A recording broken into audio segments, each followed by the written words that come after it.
Hey, welcome in everybody. This is your boy Jabril Rashad. I'm your host of the replay where we're trying to make your day. And of course, y'all know we got a lot of things to cover this evening.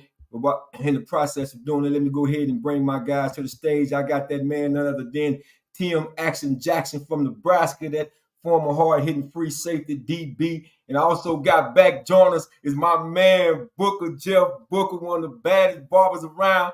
What it do, Book? Booker T, I'm going live. Going live. We in the building, baby.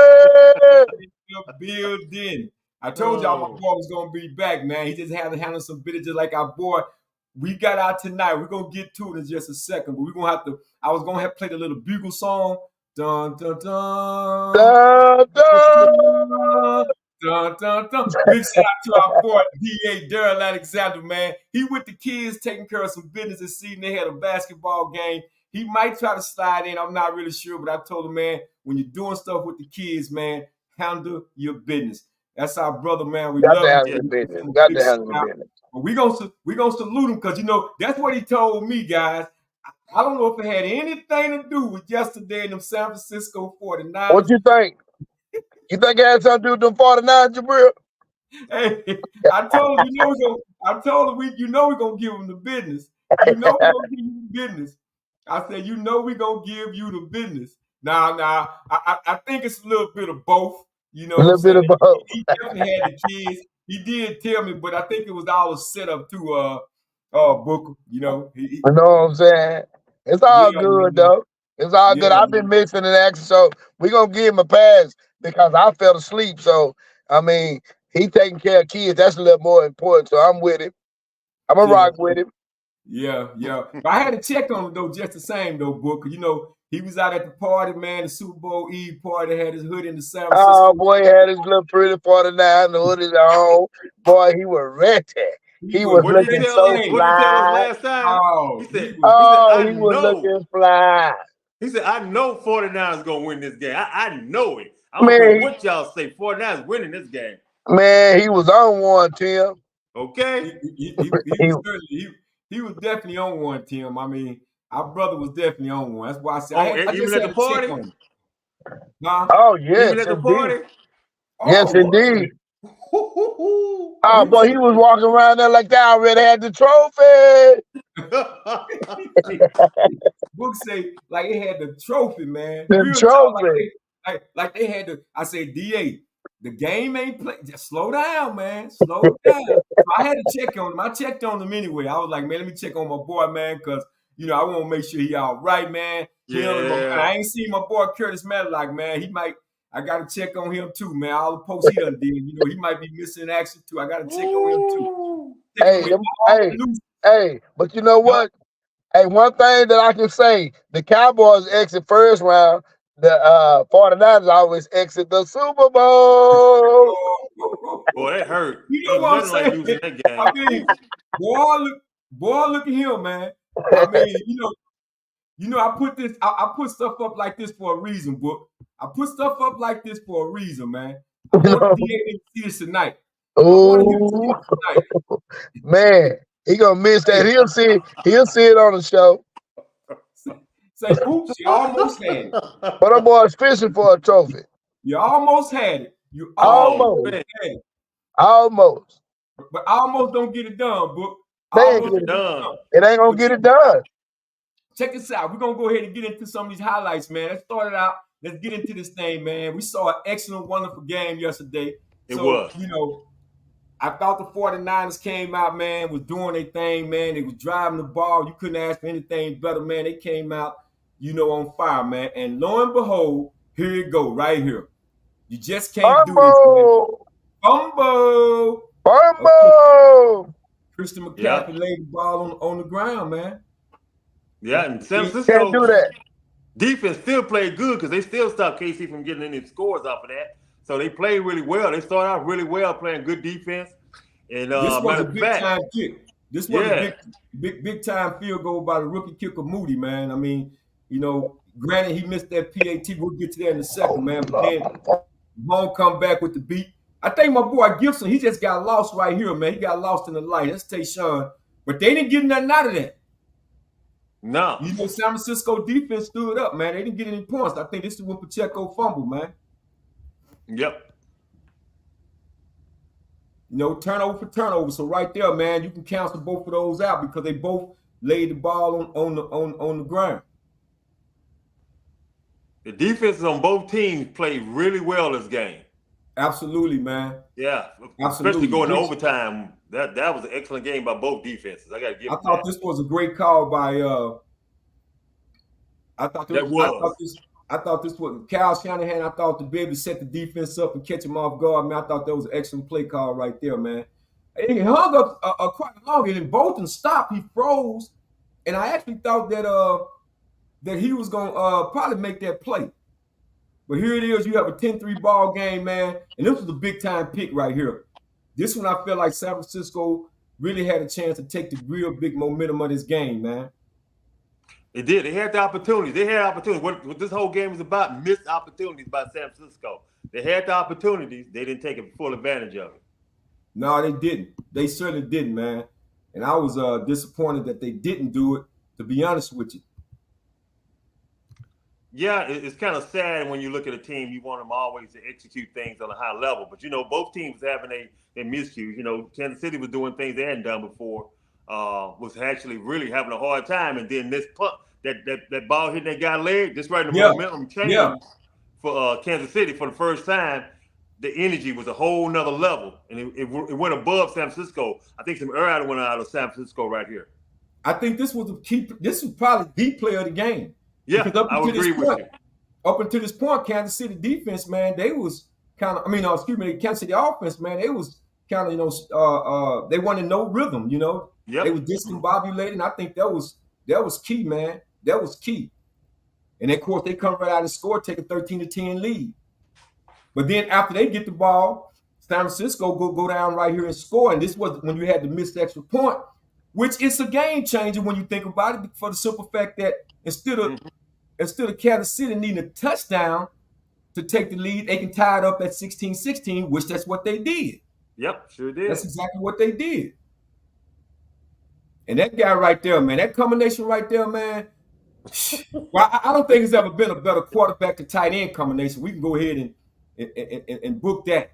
But Mahomes, man, look here, man, and we're gonna talk about that in a second. We're gonna debate that in just a second, man, about where he's at right now. This was a big time kick from their kicker, man. This boy he's automatic, man. To tie the game up 19-19 and soon take it over into overtime. This was the game killer right here. Boom. That is game over. That's it. Game over. And so, Tim, we'll talk about it, man, because like I say, man, there was a lot of moving pieces to this game, man. A lot of mistakes that was made. I think we kind of lost Book. He'll try to get back in. There was a lot of mistakes that was made, and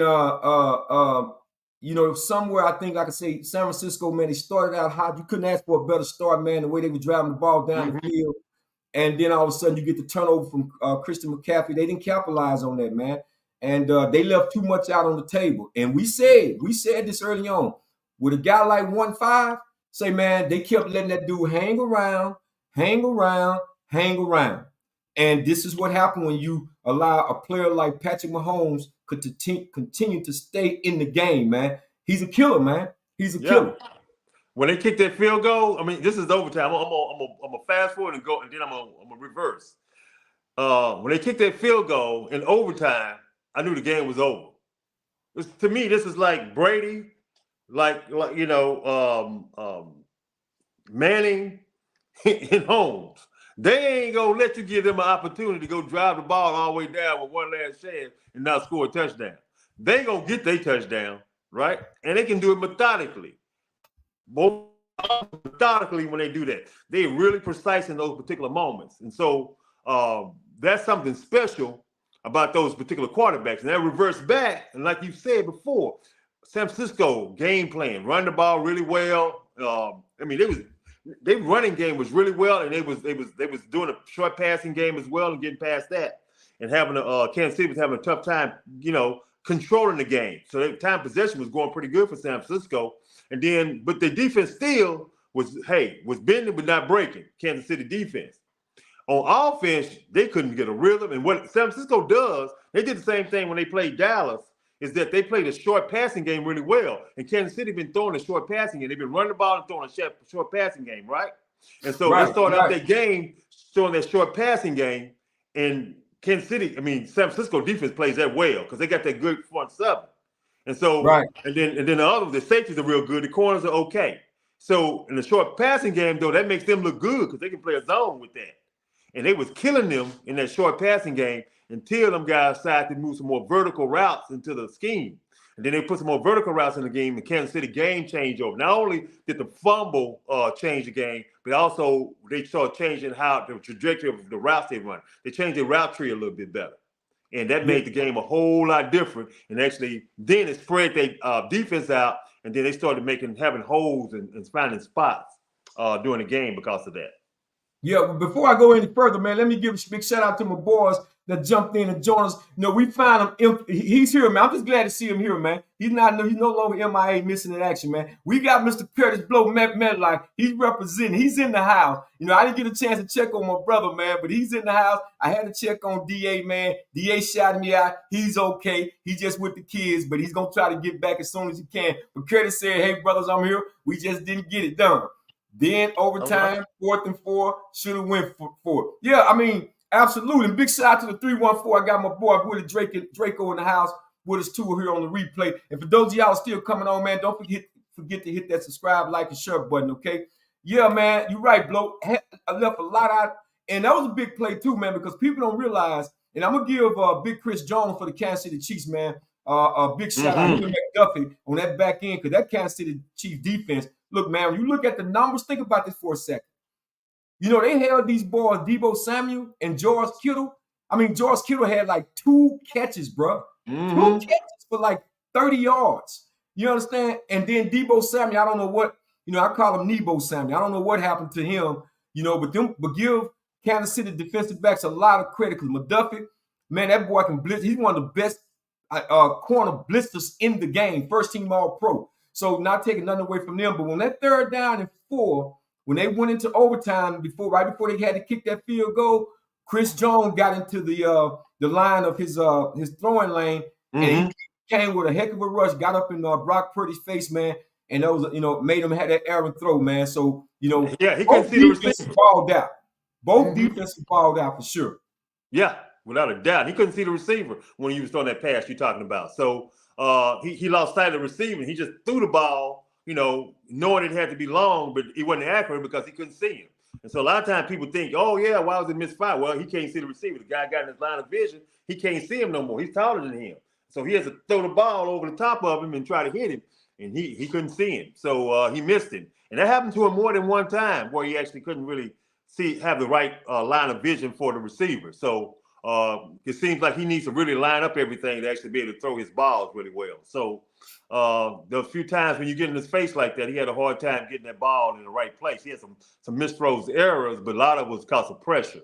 So it's understood, but that's the difference between him and Holmes. Shoot, man, he find time. He don't do it like Brady. I'll get in there a little bit later, but he found extra time, right? He run out the pocket, he scramble away, and he finds time so his receivers can get open. He don't want to run. He will run when it's necessary, but he'll find what he's trying to do is buy some time, and he buys a whole lot of time, right? And so his receivers can get open a lot of time. So that's what he did, because San Francisco was coming for him. It was coming for him, boy, especially on the outside. Them outside ends was getting up the field for San Francisco. Without question, man, I think Joey Bosa, as far as staying disciplined in his lane and keeping contained, Mahomes get. Now I will say, I'm not, I was scratching. Kansas City had me scratching my head on that. I think it was 3rd down and 4 or 3 or something like that, and they was in a shotgun. I say, wait a minute, you're not gonna put Mahomes underneath the center? You're gonna put him in shotgun, and you only need about a yard or 2. But 1 yard. With 1 yard, and when he got around the corner, I was like, oh, this out of all the plays that Bosa was holding his own, it was an RPO, and that's what I'm talking about. An RPO where you got a guy like Patrick Mahomes, he's not gonna rely on nobody else unless it's, you know what I'm saying? He got that like, I'm putting this on me. I'm putting this on me. And that's the difference between him and separates him and a lot of other quarterbacks in the NFL, man. When it's money time, the game is on the line. Say, man, 1-5 coming, man. He 1-5 coming. coming, man. I'm He just coming. telling you, you can't count that dude out. But go ahead, Book. I know you had to step out for a second, man. But let you get yours in about this game, man. Hey, I'm gonna tell you, man. Hey, I I I I love the way Andy Reid and Patrick Mahomes, those guys together, they that's the new GOAT. That's the new GOAT. Because Mm, they never folded under pressure. Even when the offense wasn't moving the ball, even when they wasn't scoring when they needed to score, the defense kept them in the game, but they never panicked. They never panicked. Boy, that big play that they called at the end for them to score, man, that let me know that, man, Andy Reid and Mahomes never panic. They never panic in this game. And Mm-mm. that let me know that, yeah, hey, when you got a great quarterback and a great coach, and when you put them together, that's what you're gonna get. And then the defense, like I said, I did not know that Kansas City defense was that good. yeah, Those guys, those guys played a solid game, man. The defense, they played a very different game. Like the 49ers had everything working for them. But Kansas City, they let Kansas City hang around. Let them hang around. And I kept saying, if they keep letting these guys hang around, Mahomes gonna get them. It can't be a close game. It Mm-hmm. can't be a close game. Mahomes gonna get them. But Andy Reid and Mahomes, they're the new ghosts. They the new ghosts, man.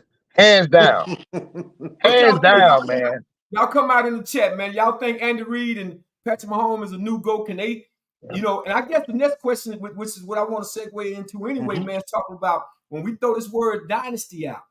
We toss this word dynasty out there. I mean, this is Patrick Mahomes' third Super Bowl. I think the fourth straight. Something of this magnitude. So where are we, Tim? When we start throwing this word dynasty out there as it relates to the Kansas City Chiefs, man, how do we judge this organization, man?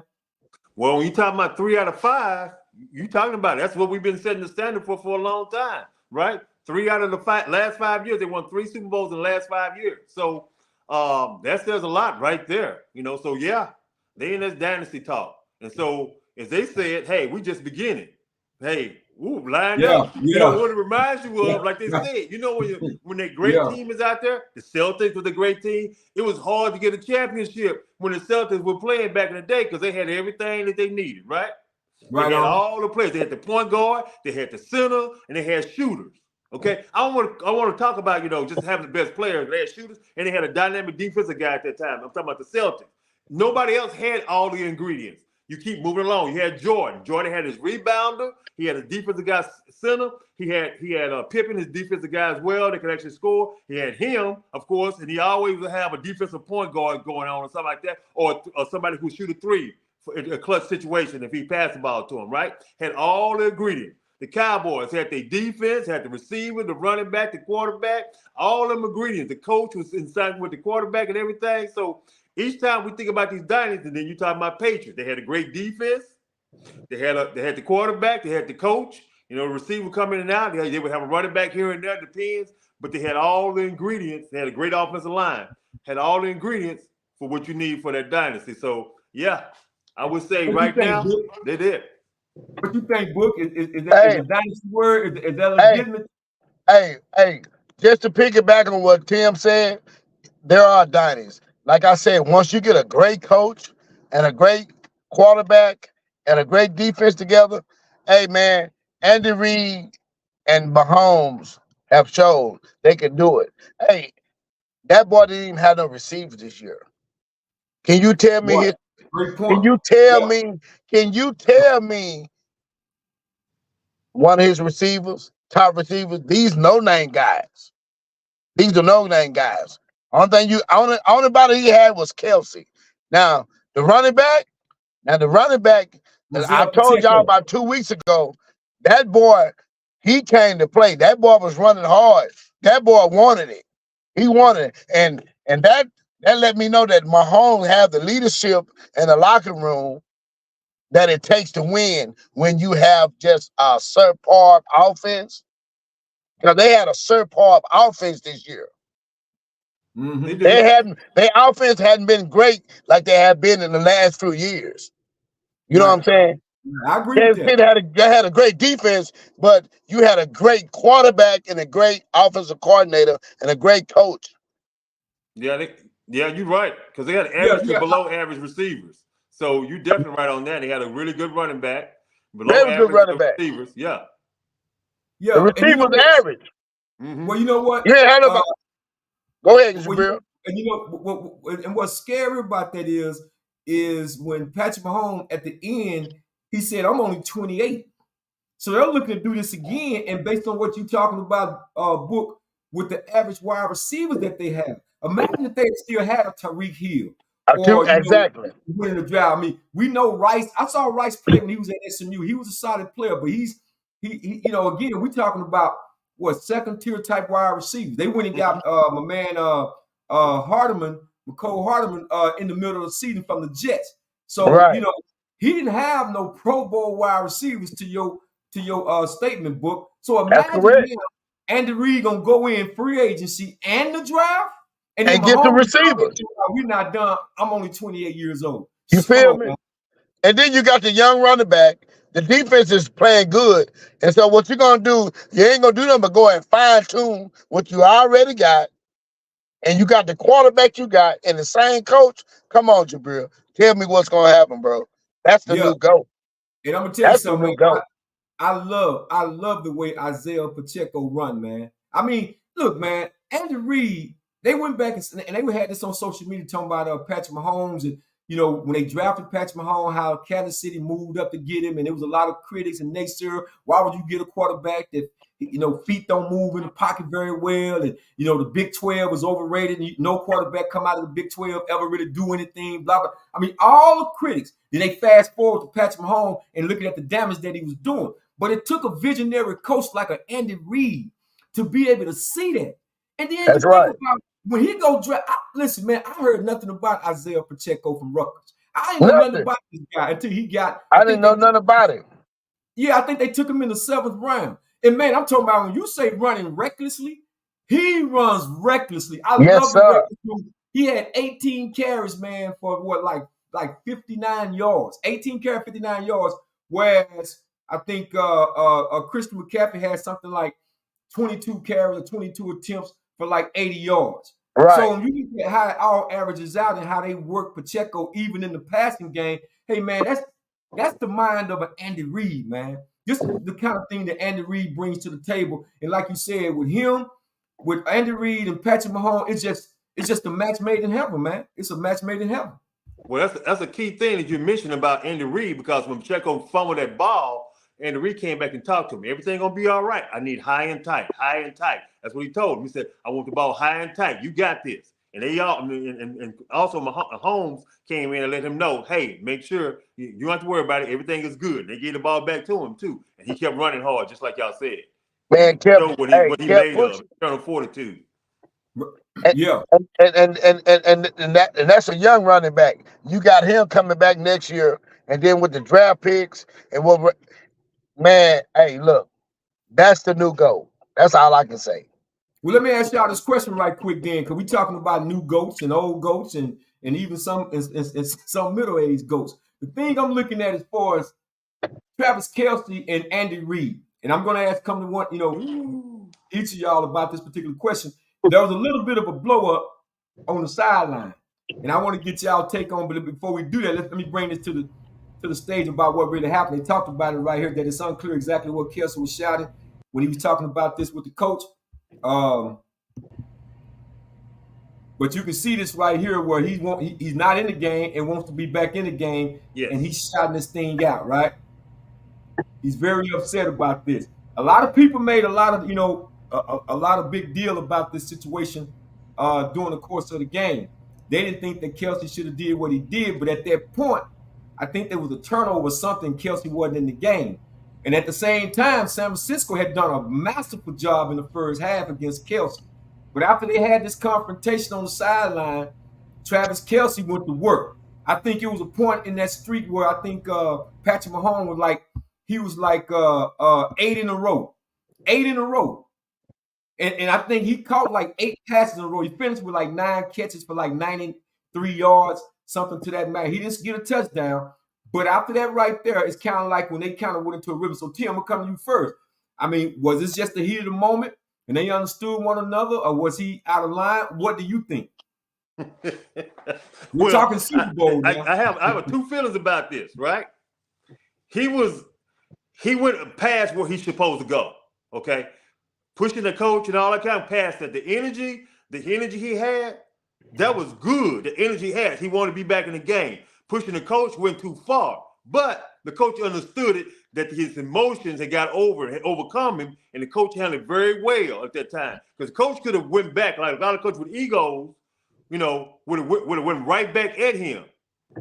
No, Coach chill. It's like, yeah, I understand what's going on with you. You ain't gonna get me caught up in your emotions, but I'm gonna make sure you excel. And I'm gonna keep focused on what we got to do. And he didn't get caught up in his emotions. See how coaches handle it like he handled it like a soldier, like your general. Like, yeah, I feel you over here getting all what you call. You ain't even flustering me. He didn't get flustered. Think about Yeah. that now. Everybody talking about how how he got Kelsey got all what you call, but look how cool Reed was. How he handled that energy at that time. He handled it like it wasn't nothing. Now, some people may understand and not know that it's strength, right? Because sometimes they think because you don't do nothing, you ain't got no strength. No, he had way stronger strength because he actually held all his ego in because he was in a moment of taking care of things, right? And Kelsey was like, "Hey, I want to be in the game because I could have blocked and he would have got a touchdown and we wouldn't have had a fumble." So that's what he's thinking. I should have been in there to make sure. Don't take me out. Let me play. I'm playing today. I'm giving everything I got. This is the last game of the season. I ain't too tired like some cowboy. What your boys say? Yeah, in the season, I'm tired. We all tired. Oh, Everybody tired. yeah, man. Yeah. Your adrenaline overcomes being Wow, man. tired. Ain't nobody tired. Everybody I tired, don't know injured, why hurt, DeMarcus whatever Lawrence it is. said It's that, the end of the bro. season. Let's go. Yeah. Yeah. I Go don't know ahead, I'm why. Mark. I don't know disappointed. why I'm DeMarcus Lawrence disappointed. sounds real stupid, man. I'm Yeah. What you disappointed. say, bro? I'm disappointed, Marcus Lawrence, what he said. Yeah, that was real stupid. You know what? Everybody's tired at the end of the year, bro. Everybody. It's not a That's player that right. I know unless you might be the kicker, and even the kicker hips might be hurting, where you don't have some type of nicks or bangs or something. This man actually said that they was fatigued. Man, you need to go for the money you making. You need You to go feel me? somewhere. I would have never Get came out of out and said here. Get like him that. out of Man, here. out of here, man. That lets me know right there. Ty? I'm like my man, Jim Moore. Ty? You talking about You Ty? feel, get him out of here. Hey, but your boy Hold on said, for a hey, I second, don't know Tim. what he was on. I don't know what he talking about. Nah, but I want to get Yeah. Book take on this right quick on this Andy Reid and Travis Kelce Hey, thing. You think hey, you just to think a piggyback small on bit? what Tim said, hey, I can kind of feel what Tim was saying about Andy Reid. At that moment and at that time, he he kept his composure because me being a coach and how I am, and me being how I am and my ego, I probably would have went like, nigga, what? You know what I'm saying? But Right, I can, hey, right, like Tim said, at that time in that situation, sometimes you have to understand and know your players, and that's what Andy right Reid on, did. And right on. and hey, I'm just glad that Kelsey didn't push him down because the man, Right, he old, his equilibrium is off, but. But like Tim said, Andy Reid handled himself, and Kelsey just wanted to get in the game. He just wanted to make sure he wanted to win. I like it. I like his energy. I like everything about it, but I just didn't like he was too aggressive with the coach, but the coach was able to deal with it and he kind of understood it. But me, it taught me, right. it taught me a lesson. And the Reed gave me some new game, man. So, hey, with that being said, See, they the new go. That's the new see. go. That's the new go. That's the, That's but the I'm gonna new tell you go. something. I'm gonna tell you something though, man. And again, I know Reed personally, man. He was one of the offensive line coach for us. And he's one of the coaches that I said if I ever saw him again today, man, I would apologize to him because I actually, man, I'm embarrassed to say, man, I had a conversation with Andy Reid way back in college, way back in college. He was a young coach coming along, coaching offensive line. But I understand in the heat of the moment because I've been in situations where I got into it with my defensive coordinator. And he called me out, and I called it out, and I told him, you know, for a few choice words I won't say on the air. I told him if I wanted to play offense, damn it, I'd have signed and played offense. It's defense out here. That's So right. I can get it. I can understand some of the, but you can't have no cut cards because I wonder if that was a Bill Belichick. I'm just saying, if that was Bill Belichick, a Bill Parcells, or even a Jimmy Johnson, would he have reacted like that? Now, I don't think the man is thinking in between the lines because, you know, I'm not in the game and I got Taylor Swift up in the box and all this other stuff and it's making him look bad. I don't think it went that far. But I just want to, because the Andy Reid that I know and remember, he's a little bit more jovial. He's not. He's more like your uncle, if you will. He don't have the mindset of a Bill Belichick or a Bill Parcells or a Jimmy Johnson. So I'll give him a pass on that. But I do question whether or not if Travis Kelce, he knows that and understands that, and that's why you pulled that, and that should have been a little bit more respect, you know, with your head coach. But now I will say, agree. whatever it did, it galvanized the team, galvanized Travis Kelce. They got on the same page. He went back in and balled out. You know what They I'm saying? did that. Now But that they did. but can y'all imagine though? Can y'all imagine had they lost that Super Bowl? You know they would have ran. That They would Ooh. would have all the ran with talk. that story. Boy, They would that have would have brought been his something girlfriend different. into it as well. They say he's been Oh feeling himself man. because he got his girlfriend, so his ego's all out of place. His What girlfriend you has filled know, his head up. Hold you on. know it. Hold on. Let You me say know it. this. His girlfriend has filled his head up. She got a Well, you boss know it. mode head. He coming at the coach. He think he bigger than everybody now. He better than everybody. That would have been a storyline. But That you would know it would have been. You know it would have been a storyline. You know for sure. that would have got look here that would have led every talk show this morning, man. I really believe it would have. But let's take a listen and see what Andy Reid said when they brought it up to him. Clicking, and we saw Trav come over and I'd say have an engaging conversation with you. What was that convo about? Because it seemed like the offense and everybody changed after that. What was that convo about? He caught me when I wasn't looking. I saw that. It's a fumble. That was another turnover. Yeah, he didn't know that. Your play sheet. He didn't know I was going to go that far. Right. So he came over and gave me a hug. So sorry about that. But he, you know what? He just wants to be on the field and he wants to play. And so there's nobody I get better than I get him. He's a competitive kid and he loves to play and he makes me feel young.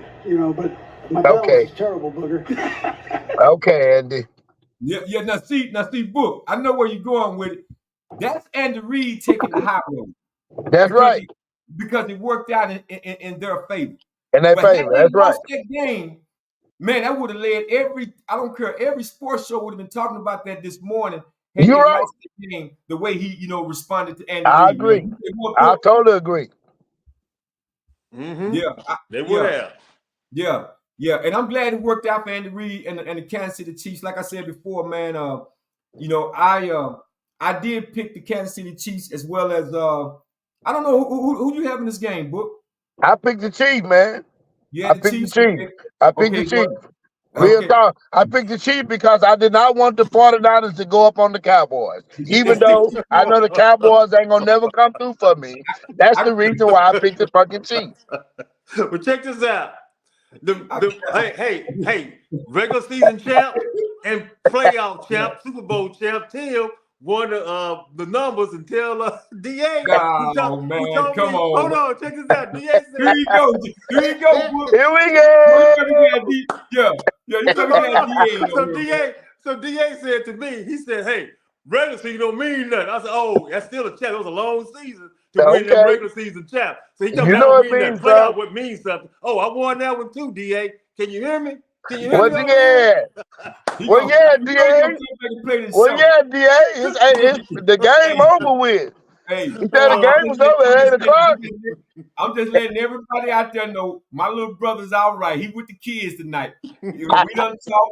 I didn't see no noose hanging from over the ceiling no way. So he didn't. Hey, he didn't but you know what? He good. You know what? You know what, Jabril? Hey, I appreciate you for doing that because I know you've been taking up for me. You know what I'm saying? So I appreciate DA's with the kids. DA's with the kids. DA's with the kids.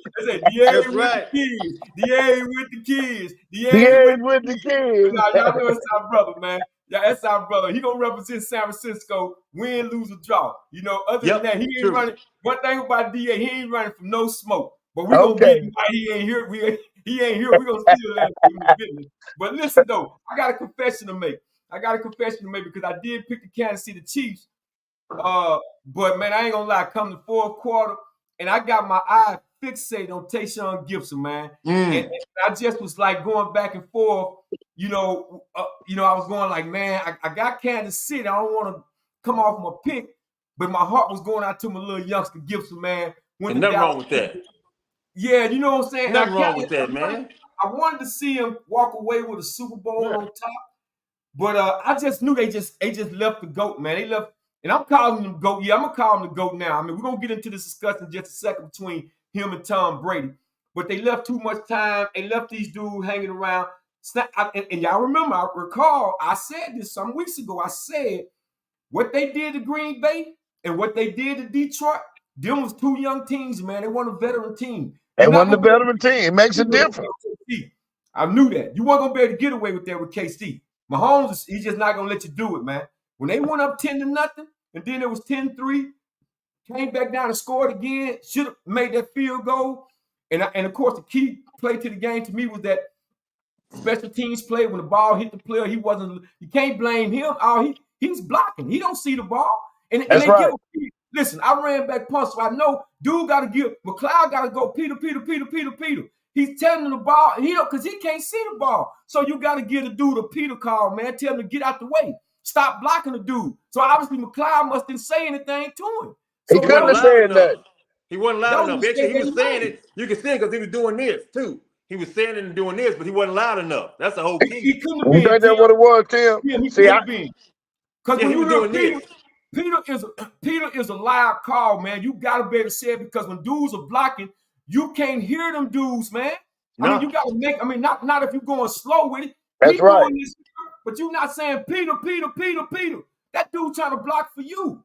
You know what I mean? Correct. So he's a rook, man. So I hate to see something like that, especially that critical moment in the game. That was a big turnaround, man. And San Francisco again left so much out there on the field. But big hats off to both defenses because both defenses locked up, man. Yeah. You know what I'm saying? San Francisco defense had just come off the field, done got KC off the field again, and then they have the special team mishap, man. And that's the unfortunate thing about it, man. Oh, that definitely is. And you said a lot right there. That play changed all the momentum of the whole game. But at the same time, both teams still stood up and fought. See, that's what's so good about this game, man. And actually, each one came back and say, "Hey, you hit me, I'm hitting you back. I'm hitting you back." Yeah, but that right there really brought Kansas City back into the real game of it because they was on the thread of actually getting pushed away a little bit, right? So, yes, right. Yeah, because it was about to be tough for them because they just had this mistake and didn't drive and went 3 and out, and then boom, they got that turnover. Well, the special team play put them back in the game. The special team play when the guy fumbled the ball, special team they got him. They was like 15, 20 yards out from the end zone. So that put Kansas City back in the game. If the special team don't make that play, Kansas City lose the game. I think so too, Book. I think, or at least it's gonna be highly unlikely, man. That I don't know if Mahomes could have brought him back. But now let me ask y'all this question while we're on this subject matter because it's really important that to talk about this right here because a lot was said on where do the blame go? So I'm asking the question, man. I'm asking the question to those shout me out, man. Y'all let me know. Who do y'all think? Who's the blame for the 49ers loss? If you had to single out one individual based on what they did and what they did not do, I'm coming to you first, Book. I want to know. Y'all chat it out. Y'all chat this out. I want to know who do y'all blame for the 49ers loss? I'm coming to you first, Book. Vegas. Who you say, Book? Vegas. Las Vegas. Has something to do with it? Las Vegas. Now, well, hey, I really think that the coaching had a breakdown area after halftime. It was the coaching. The coaching had a breakdown. They had a breakdown, and I put it on the coaching. Who you think, Tim? I was thinking about this, and at first, I seen a few 40 whiners. I saw a few 40 whiners, but not a whole lot of 40 whiners. I see a whole lot of 40 disappears, right? Right. I thought I was going to see a whole lot of 40 whiners, but I just see a few of those, and I see a whole lot of 40 disappears. They just disappeared. They don't even show up no more. So, like DA, he didn't show up, so they just disappeared. I don't know where they at, So I ain't gonna blame him for disappearing, but I will say this: there was a decision that a lot of people are really concerned about in that overtime that you should actually wait so you make sure you go for it on 4th down to get the ball last. They had the choice. They won the toss, so they could have took the ball last. Now, That's right. Shanahan had already decided that actually they was going to take the ball first, but everybody feels, and this may be it, he may not believe in his quarterback. So to me, that's a belief in quarterback. I'm going to take the head coach on this one because he don't believe his quarterback, if given the opportunity, may not be able to drive all the way down there and get a touchdown. So he took the ball first to put the pressure on Kansas City because he didn't believe his quarterback could do what Kansas City quarterback can do. Home is take that ball and drive it all the way down to win that game. So he's like, hey, let us get the opportunity first. Because he said he knew the rules, and he still went ahead and took the ball first. That's right. So I take the head coach because he didn't believe in his quarterback. Wow, man. You know what? I think we got a consensus, man. I think we got a consensus because I looked at this game. It was enough to go around because, first of all, the way the 49ers started, I thought Kyle was in rhythm, man. I thought he was just play calling. He was in rhythm, man. He had Kansas City defense off balance. You couldn't ask for anything more outside of Chris McCaffrey fumbling the ball. And then as the game began to go on, you take your fullback out of the game, right? That's right. That's right. You kind of got away from the run, and then all of a sudden, totally got away from the run. Well, he got away from the run, and then all of a sudden, Chris McCaffrey, he's kind of MIA. I mean, after he caught the little, halfback throw from Jennings and stuff. That's right. He was almost obsolete. Then you try to get back into a rhythm, and sometimes it's hard to start all over again. So that's right. Shanahan, let's call it like it is. Shanahan is 0-3 in Super Bowl. When you go way back when he's with the offensive coordinator with the Atlanta Falcons, Dan Quinn was letting him do what it is that he does. He stopped running the ball again. You would think that the man would have learned. He stopped running the ball again against the New England Patriots when they jumped out on New England and it was up by like 20 points or something. And the man just stopped running the football. So now you start to question, like, okay, they talked about Brock Purdy and, how he played or what he didn't do in the key moments. To me, Brock played a solid game. He played the game. I ain't going to say he had the game of his life because he did miss some throws in key moments. But this is his first time, playing in a Super Bowl. Coming from where he came from, man, these are steps. Hell, Dak Prescott been in the league for 8 years. He still ain't figured it out. So for this young man to go out there, man, and lay it on the line and make some of the throws, no. Did he make every throw? No. But you talking about a top-tier defense. And them boys, McDuff and Snead, and them dudes first-team all-pro dudes, man. So, I mean, what you expect? You wish he could have had a little bit more, targets and maybe got the ball a little bit more. But I'm going to place this law squarely on Kyle Shanahan. I really am, man, because there are some things that he got away from that he didn't do during the course of the game, especially as the game, began to late. I know Curtis, he shouted out early on that 3rd and 4th. You playing in overtime. This is all for the marbles. Yeah. He didn't go for it. You're going to kick a field goal, and you're going to get a ball back to Patrick Mahomes. The Michael Jordan NFL. You don't get a ball back to Patrick Mahomes. Man, look here, man. Look here. To me, that's 4-down territory all day, Book. That's right. So I think we got a consensus here, man. I think Kyle Shanahan, man, sold them boys out, man. The man is 0-3. It ain't proven. Yeah, man. So I thought about it long and hard because, again, Deebo Samuel didn't show up, but you got to give Kansas City defense a lot of credit. They took him out. They took George Kittle's out. They did a lot of bracket coverage. They did a lot of man-to-man coverage. They disguised their coverages really well. They really did. You know what I'm saying? And that front seven, that front four, say, man, Chris Jones, them boys, man, they them played boys like balled out.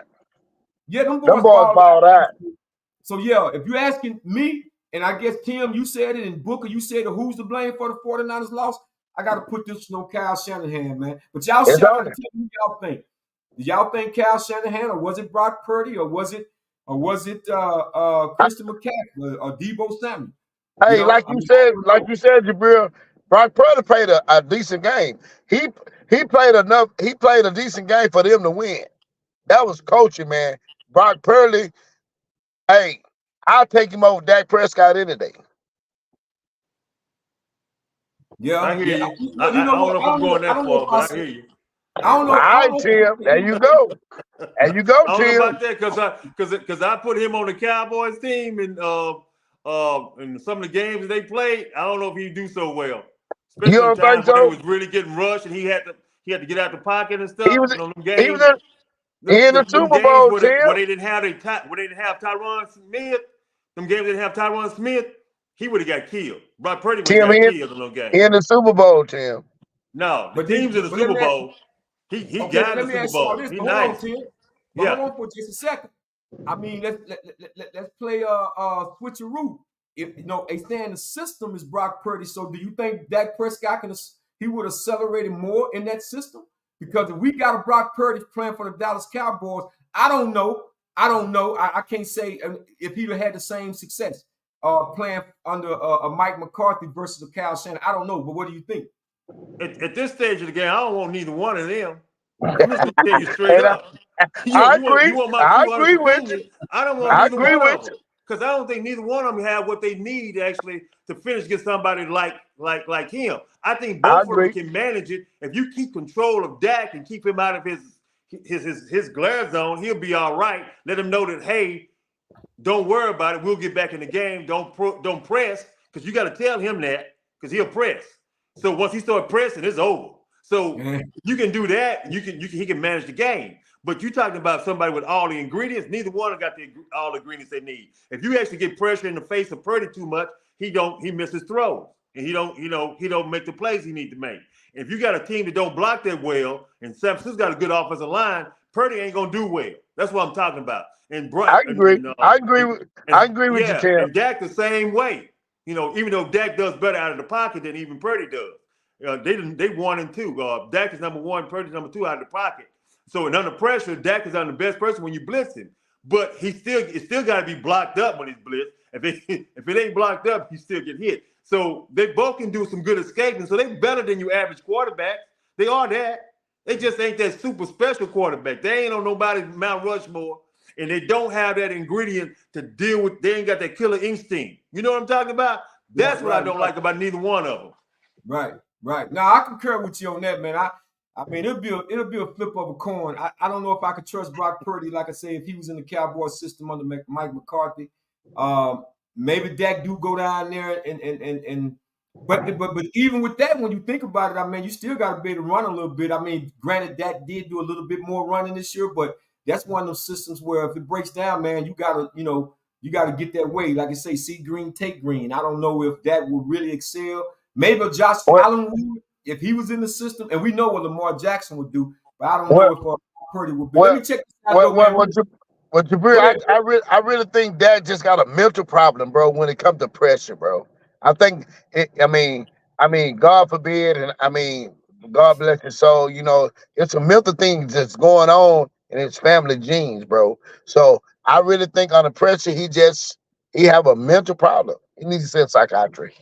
I'll say this: that I agree with this part. When he makes a mistake, he has a mental problem. It's not pressure. It's after he make a mistake and there's pressure. And once he make a mistake, he gone. But hold on, Book. You say he need to see a football psychologist? He need to go see Dr. Elwood. He needs to see Dr. Elwood. Hey, Jill, he say he need to go see Dr. Harry Edwards, man. I don't know. He might, man. He might. He probably does, because he actually has saw a therapist. Y'all do know he's been in therapy as well, so he does go to therapy. So I don't know if he's going lately, but he been going therapy in the past. I didn't know it was going, but I knew something was going on. I knew he need therapists. Yeah, because of things that happened in the family. So he's been going to therapy because of that. He actually went through a hard depression after his brother passed away. His brother life. So took his life. So that was really tough for him. Yeah, yeah, So I can agree, man. You know, yeah. you don't know what type of effect that has on it, man, in a pressure situation. Well, look here. I mean, I ain't trying to be. I'm out to be real. I'm real deal to real, so I got to keep it real. If that's affecting him and it's still affecting him, I'm gonna need him to go coach, man. I'm I gonna need him need to him go to coach. go too. I'm gonna need him I to go do coach too. one, man. Because a lot of people right now is being affected by Dak Prescott. That's Cowboy Yeah, Nation. I'm being affected. You know I've what been I'm saying? affected. Yeah, I'm, I'm quite sure there's a whole lot of Cowboy fans out there that's saying, "Hey, man, I need to go see a psychiatrist." After all the damn money I done spent on these Cowboys, I might need that's to go see right. a psychiatrist. Because if he got issues every time the playoffs start, and you balling like you got MVP type honors in the regular season, it's something wrong with that pitcher. I How agree. you being an MVP candidate in the regular season and you can't ball out in the postseason, man? So I James told him, Harden, I'm gonna James keep Harden, hey, James listen, Harden either James Harden or the NFL. I'm gonna in keep the saying this. NFL. Hey, trust me, I'm gonna keep saying this, man. I keep telling y'all think I'm playing. I will put Dak Prescott on the bench come playoff time. You Just a got to. 7-minute game. I'm just saying, man, I would bring that dude off the bench, man. Man, you got to. I'll give my second team quarterback about a series, about 2 or 3 series, half the first quarter. Then I'll put that man in the game. I guarantee you, if they took my advice, y'all gonna call Old Jabril a genius, man. Y'all gonna call him genius. But check this out though, cause Blow, Curtis Medlock, he a big time 49er fan. He was, doing all these posts. He seen the thing. He said that the 49ers, they gonna be back in the Super Bowl before the Cowboys, so you can believe that. So what y'all think about that though, Book? Do what Blow say, man. Oh my God. I wasn't expecting that question. I didn't prepare for that question. But Well, I'm that was gonna the say question. this right here. I'm gonna say this right here. If Jerry Jones do what I think he said, and if he do what he said he gonna do, and go fill in the pieces that we was missing this year, and he be serious about his business, we can. I think that's a lie. I think we'll win a Super Bowl before them. But Jerry Jones got to do the right thing. If Jerry don't do the right thing, then I'm gonna lose that bet. You gonna lose that bet. What you think, TJ? What you think, man? I like what you said. I'm Can gonna we say it a get back different way. before 49? Yeah, I'm gonna say it a different way, Book. But I like what you said. If I was talking about right now at this particular moment with the team they both got constructed, which gonna change over the offseason, That's right. I would take San Francisco. Of course, they're the one that's in there, right? But this ain't gonna be. Every season's a new season, so we got to see what develops over the offseason. Then I'll tell you what the team's gonna be. I mean, it's real nice sitting here now because it looks good because they actually in there. That's Who's right. in the Super Bowl last year? One of the teams didn't make it back. Okay, so and they had a collapse at the end of the season. If somebody was talking about last season, Philadelphia was going back to the Super Bowl, which what everybody said. But what happened? They collapsed at the end of last season. So Can't you collapse. can't tell me what's going to happen on the next season. Now, actually, you can feel that way, feel good about you. But when both teams actually have enough ingredients, Cowboys have enough ingredients to get there, right? And they put the right people there, they can actually finish it up, like you said, Book. But I don't know that until I see it. So I'm waiting to see That's what Jerry right. Jones does this offseason. I Does agree. he do what Book said he gonna do? You know what though? I'm gonna tell y'all. Look here, man. I don't know. I don't know if my sister Peaches, man, if she's saying that the Cowboys not gonna get back there before the 49ers. I guess it's probably what she's saying. but I almost, hey man, I'll be honest with you, man. Jerry Jones said he all in, but I told y'all I'm not buying into that no more. When I can't do it, you ain't gonna keep me on that roller coaster. But see, you say your dime, but my time. It's your That's right. dime, but it's my time, and That's I'm not right. gonna let you keep me on a roller coaster. So come next season, all that they say, I'm here to tell you right now, bro. I'm gonna tell you, I'll see you in the playoffs. See you I in the playoff. that's it. But say, let me segue over here to this right quick since we on this whole thing about Kansas City and the dynasty and whatnot. We talked about Patrick Mahomes, man, and how he just kills a game. I mean, he just got that it factor. Like he wants to win. This kid truly wants to win, man. And he's not gonna beat himself. So if you're looking for him to beat himself, I know everybody thought when Brown picked off interception for the 49ers, oh, that was, and it was a hell of a play by Brown. And it could have been a big momentum changer. But again, you get a ball back to this man, he's not gonna make the same mistake twice. So I bring this question to the panel, man. I bring it to y'all. Y'all check this out. Right now, we understand that Tom Brady got 6 Super Bowl rings. I think he played for another 8. But right now, is this man 1-5? He win again next year. Is he considered the GOAT, man? Would he be considered a GOAT? Would you put him past Tom Brady? This is the question I want to know. 1-5, man. Who you asking, me first or Tim first? Yeah, I'm asking. Go ahead. You got the mic. Well, I'm gonna be honest. Now, if he win next year, I can say that he's on the way to be the GOAT, but he ain't gonna. He got to win a little bit more to pass Tom Brady. I mean, what Tom Brady got 6 Super Bowls? Yeah, he got 6. He got 6 Super Bowls, and he got Super Bowl with 2 different teams. So, with that being said, 4 Super Bowls is not going to be enough. Now, he's headed. I've been hollering the GOAT all night, the GOAT. He's probably the closest quarterback that's in the league now that's playing that I would say that will be in position to take that position to be the GOAT. But I don't think 4 Super Bowls is going to be enough. You don't think gonna be enough? What do you think, Tim? Well, you know, I was looking at that. I've been thinking about this for a little bit and thinking about this GOAT conversation. You know, and Brady has done everything you know to get that label. I understand that 6 Super Bowls, man. Shoot, just winning a Super Bowl is something great, right? And so to get 6 of them, man, that makes it really tough.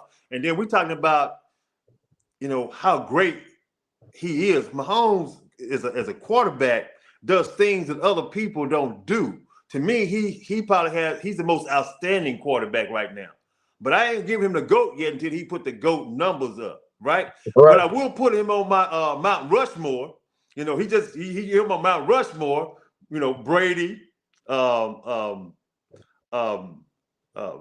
who the hell? I just rolled that real quick. Brady, Montana, and then Roger Staubach. I got Roger Staubach. Manning.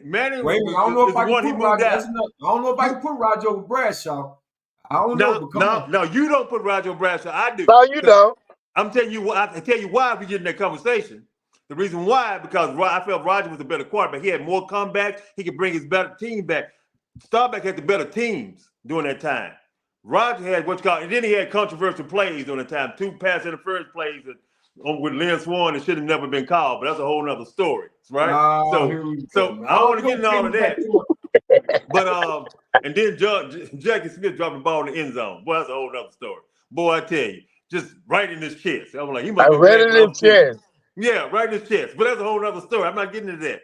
But Roger, I got him on there because of that captain comeback. He had more comebacks than anybody. He'd bring that ball back every single time you need to go score. He would take his team to score. Remember what we're talking about, the quarterback. We're not talking about the whole entire team. He could actually, if this team was down, he could bring his quarterback back. And that's what I'm talking about. Mahomes has that ability to do whatever he needs to get his team back.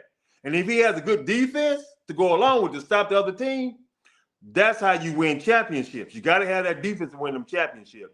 And I would tell you, you think about, if you go back and look at history, none of the quarterbacks, especially winning more than 1 Super Bowl, ain't no quarterback without a great defense going to win more than 1 Super Bowl. You got to have a great defense to win more than 1 Super Bowl. That's for sure. You can have a good defense, a very good defense and win a Super Bowl, but you got to have a great defense to be winning multiple, especially with the same team. Okay, so now let me go to this question. But y'all, well, I heard Booker said that right now he wouldn't catapult him over Tom Brady. You saying that you got him on your Mount Rushmore, right? I'm saying this right here. Based on what I've been able to look at and how he's trending, I don't think he have to have 6 Super Bowls or more to surpass a Brady to me. And here's why I'm saying that. When you go back and look at some of the Super Bowls that Brady won, I'm not taking nothing away from Brady. Brady's probably the greatest. I don't think even right now, I don't think Brady is the greatest quarterback to ever play the position, but I think he is the greatest winner to ever play the position. There's a difference. I agree. If you talk about athletic talent, man, I can go through a slew of quarterback who actually had the talent come. You put up Dan Marino, he's still leading categories today. So yeah, the greatest winner, absolutely. So what I'm saying is simply this, because some of those Super Bowls that Brady won, when you look at them, say, man, I don't think, if it weren't for Pete Carroll, man, just handing New England the Super Bowl, Brady don't win that Super Bowl. If it's not for Kyle Shanahan, don't know when to pass and know when to throw, they may not even beat the Falcons. But nevertheless, it goes down on his record as the quarterback who won those Super Bowls. But early on, it was that defense. The Patriots defense didn't get a lot of credit a lot of times in those Super Bowl games. Them boys performed really well, especially when they played against the St. Louis Rams. That was a defensive game. Even when they played, St. Louis Rams. The Rams had them boys, man. The Patriots defense stood up. Brady didn't lead no drive down there, man, to take the score. It was just that them dudes, man, just found a way to lose the game against the Patriots. And, back then, Patriots would get every single call, man. From the tuck rule when everybody knew there was a dang on fumble to you name it, man. I mean, they was always seeming to get a call, bro. So, I just think if Pat Mahomes, the way he's won his Super Bowls have been with him having to do a last-minute drive or something. I think if this dude win next year, having won 4 now out of the last, 5 or 6 Super Bowls, I think that it would be arguably a strong conversation whether or not if he's the greatest quarterback to play the position. And I don't know if it'll just be winning. Because when you look at Patrick Mahomes, he come in doing things that we didn't see other quarterbacks doing, like sidearming the ball, throwing it like it's a baseball and stuff like that. That dude got a real talented arm. So I won't give it to him just yet. But I'm telling you, man, I don't think it's going to take 6 Super Bowls for him to supplant Tom Brady. If he wins next year. Since you break it down like that, Jabril, it kind of makes sense. I can kind of agree with you. Since you break it down like that, and because a lot of those Super Bowls, you're right. It was the defense. It wasn't Brady. Yeah, it wasn't Brady, man. Well, I'm gonna say I got 2 things to say on it. One, Brady actually, everybody was afraid of Brady having the ball last. Okay, so you can't forget that part because Brady would drive his team down and score if he needed to. So that's Correct. one thing that actually was always a part of how people felt about Brady. They didn't want to give him the ball last. So he did a very good job of orchestrating his team all the way down the field, and he would actually not leave you enough time to score. He did that with Dallas in the shootout one time where he wouldn't give you enough time. Patrick Mahomes is the exact same way. I know. He strikes fear in defensive coordinators if he got I agree the ball. with you. Hold on. That's the first part. Because I want to address that part first about his ability. The second part is this. I agree with you. You said win four Super Bowls, but when you say if he winning next year, that's in a row now. Now he won 3 in a row. Ain't nobody ever done that. Ain't nobody won 3 in a row. That's right. Ain't nobody ever done that. Now we talking. He got 4. What you call any outstanding? If he have an outstanding year as well, and they do that, yes, I'm taking. I agree because ain't nobody never did 3. But he got to win it this year for me to do it. Otherwise, I may need 5. But if he do it this year, it's a wrap. I agree because I hadn't been put that in perspective, Tim, that he won 3 in a row. So that do make sense. Ain't nobody never done that. Nope. Yeah, because they were trying to say it as if it was a full-blown, conclusion that he got at least win 6 or more. I'm saying no. I don't think if the man win 3 in a row and he done been to the to the dance the last 5 or 6 years, and he got the numbers, and when you talking about his talent as a quarterback, I've seen this dude make throws that I've never seen any other, not even Joe Montana. You start talking about rolling out, man, and throwing the ball like you throwing a baseball or something like that. The kid just talented, man. I can't help it if he happened to be from Texas, but it is what it is. It is what it is. I can't help it, man. So it is what it is, man. I just wish we was just 1 year too early when we drafted Dak Prescott in 2016, and he come out of Texas Tech right down the road. Boy, we missed it then. We missed it. Yeah, we just missed about a year, man.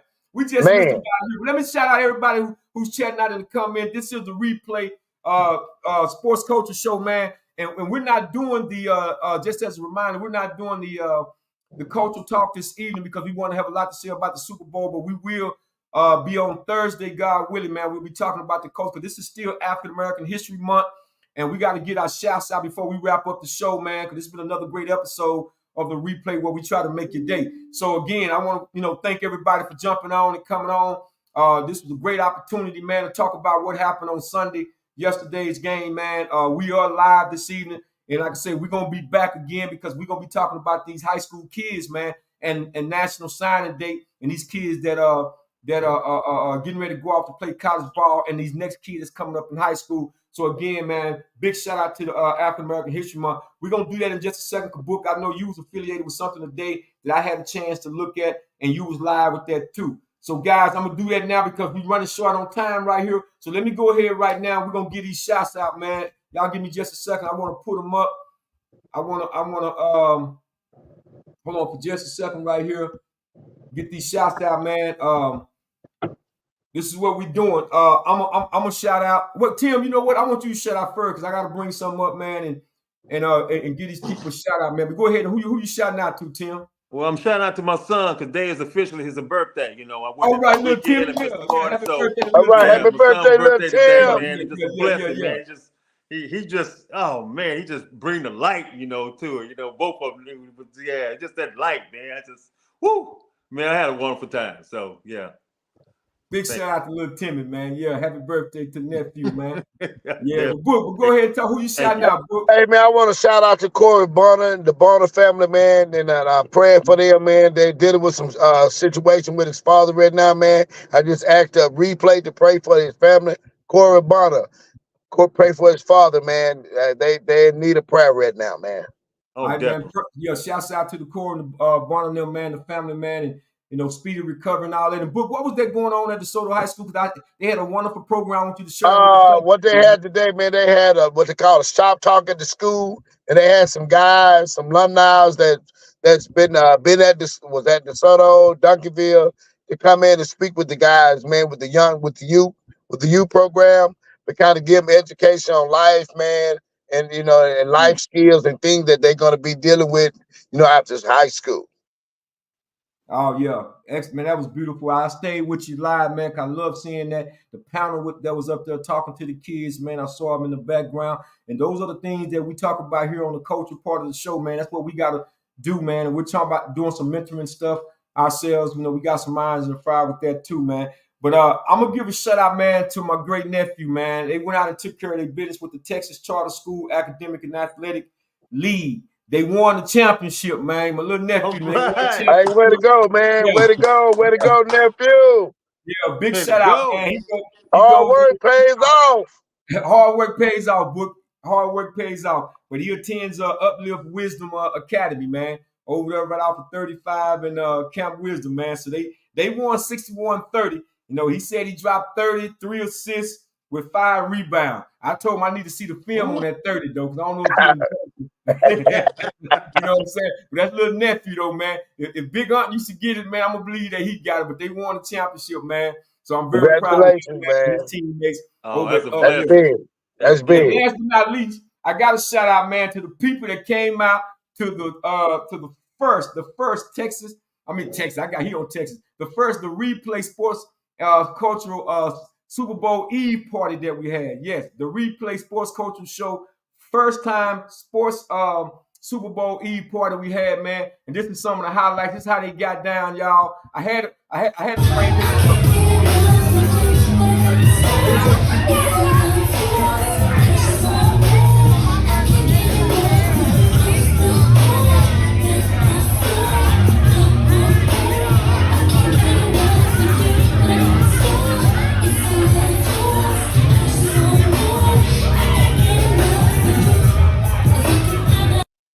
And that wasn't all, man. They got out there on the floor and was doing this here too, boy.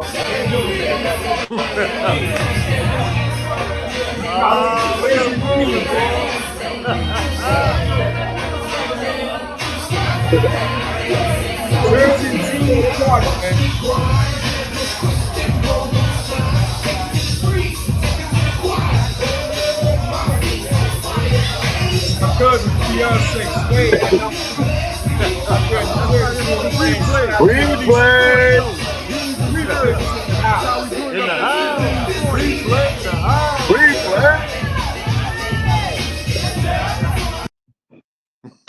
house.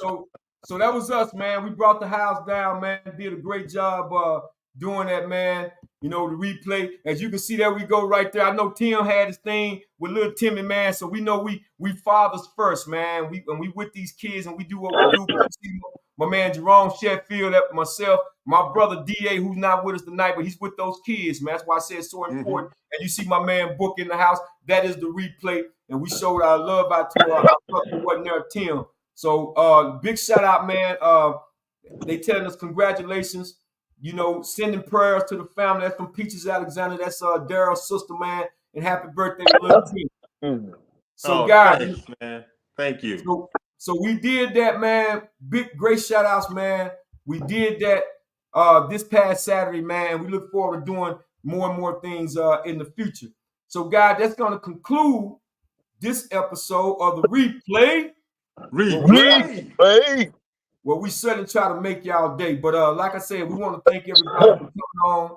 I'm trying to get up out of this thing now, y'all. I want to thank everybody for coming on, man, and really, you know, staying with us, man. We'll continue to try to, you know, grow this channel, man. Do what we got to do, man, to make sure we get the word out. So tell a friend and tell a friend, y'all. We're going to keep this thing coming. We'll be back on Thursday because we're going to be doing the African American History Month. We're going to be talking about what's going on in the community again. I got a couple of things I want to share we're going to do a father platform to have these kids that's going off to college. Let them know that the brothers are there to support the kids, man. You know what I mean? Because they sit back and say, you know, well, you know, what are brothers at sometimes? And brothers are there, man, supporting their kids all day, every day. You know what I'm saying? And a lot of times brothers don't get that credit. So we want to bring these fathers on to the show and let them know, man, that we here, man. Men, you know, the guys are here, man. So to make a difference. So again, y'all, big shout out. I want to thank everybody for coming on. Let me read this last comment, see what we got. Oh, okay, let me see. Peter, she say, shout out to me. I will be 68 years old on February the 25th. Is that what it say? All right. Happy birthday. All right. We're going to dedicate that show, man. We're going to definitely dedicate that show to Big Sister Peaches, man, because she's been following us for a minute, man. So again, man, don't y'all forget, you know, to share the web, you know, this show with people, man. Let them know we on here, man. We upload on Mondays and Thursdays now and doing what we got to do. So until then, like I say, this has been another episode of the replay. Don't forget to hit the like, share, and subscribe button. Tell a friend, and we're going to get with y'all in a minute. And as always, as you know, I always say, man, I always keep God first. All right? That's going to conclude another episode. Peace out, peace and love, and have a good night.